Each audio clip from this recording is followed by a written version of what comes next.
Hi Mark, thanks for your answer. Your question was, what is the biggest misconception in humanism, and why is it a misconception? I think the biggest misconception about humanism is that people label it as a religion.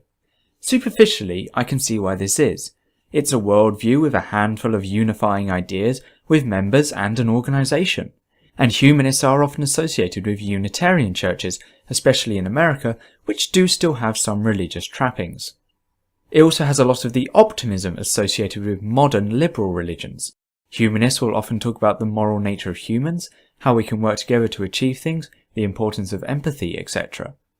Liberal Christians may espouse similar views, sweeping under the rug the less PR-friendly aspects of Christianity to focus on the peace and love aspects. But humanism is much better understood as a completely non-religious worldview.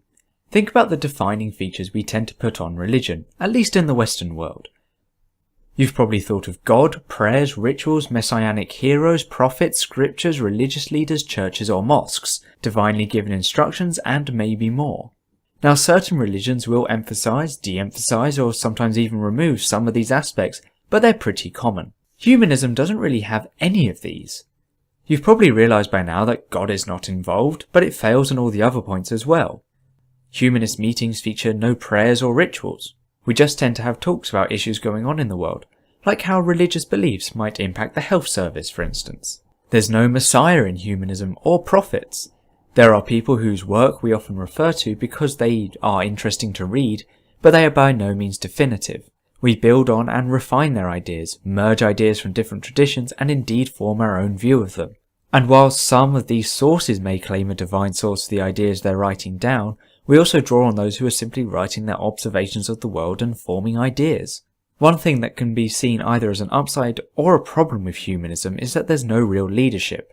Jim Al-Khalili may well be president of the BHA, but that doesn't impart him much authority. This can be good because it means everyone is free to be a free thinker. But it also means the media often make up who's in charge, and we end up with terms like arch-atheist for Richard Dawkins.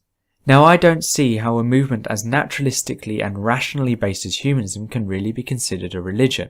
From my own view, I find the idea of faith being a virtue to be completely wrong, and I gravitate towards other humanists because they generally share this view as well. So that's what I think the biggest misconception about humanism is. My question to you is, what do you think about the field of Christian apologetics?